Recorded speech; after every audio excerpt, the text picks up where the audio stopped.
Hi everybody, it is Danny, your scrapper on the street here, and it is day 5 of LOAD214.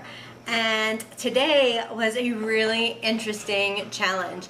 We had to use something that we have in our stash that's old, and we all have it. We all have that one item we've been saving for that perfect layout, or that we didn't quite know what to do with, and now's the day. Today's the day. Pull it out and use it. So this morning I went hunting for some old items in my stash, and I've destashed quite a bit over the last year as I've moved around quite a bit. So I don't have all of my older things on hand, but I did have some older papers, and this takes me back to, I think it was 2008 when the CHA show was held in Orlando, the summer show, and it was the first time I met our lovely Lane Amon live and in person, and I will never forget it. I was working at the Best Creations booth, but we met on an escalator,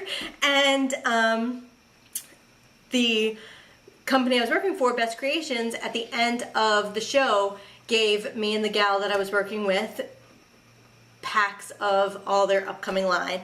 And so today's layout, I used some of the Halloween papers from this 2008 line that has been sitting in my stash since then. And I wasn't quite sure how to use this paper.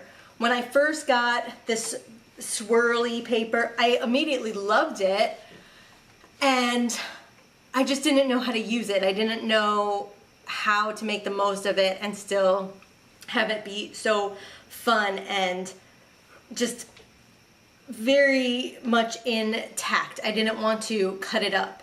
So I printed this photo from Halloween time. This was actually taken in September, but I was celebrating at a Halloween event.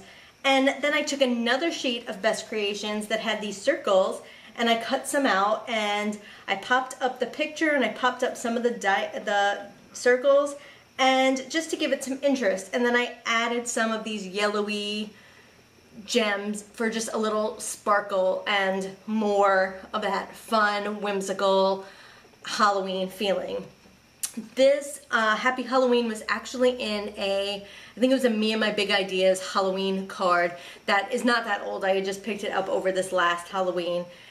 But I didn't like all of the kind of craft color around the card, so I cut the title out and I slapped them on my page and then just added a few lines of white journaling.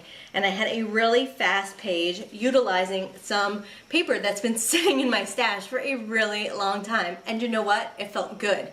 It felt good to have this used. Now it'll be seen for all that saving stuff for special occasions.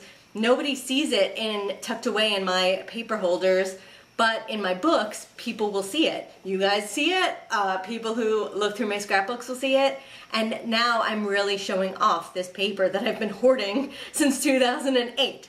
So I look forward to see what you guys are using from your stash today, and I will see you all tomorrow.